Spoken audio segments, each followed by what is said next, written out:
প্রিয় কৃষক ভাই ও বোনেরা, আসসালামু আলাইকুম। আশা করি সবাই ভালো আছেন। আমিও আপনাদের দোয়ায় আল্লাহর রহমতে ভালো আছি। আমরা বাজার থেকে যে সবজিগুলা কিনে নিয়ে এসে খাই, আমরা তরকারি খাই না, আমরা বিষ খাই।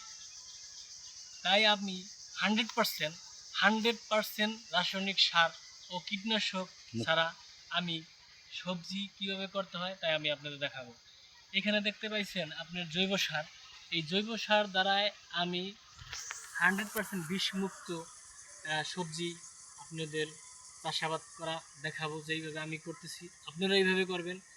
বাড়ির আঙিনায় কিছু পরিত্যক্ত জায়গা আছে, ওই জায়গাগুলো আমাদের নজরে পড়ে না। ওই জায়গায় আমি এই আপনার সবজি করে সবজি চাষাবাদ করব 100%। আমি আবারও বলি 100% রাসায়নিক ও কীটনাশক সার ছাড়া আমি জৈব সার দ্বারাই আমি সবজি তৈরি করে খাবো।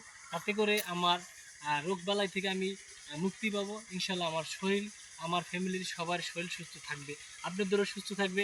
আশা করি আপনারাও এইভাবে জৈব সার দিয়া সবজি তৈরি করে খাবেন।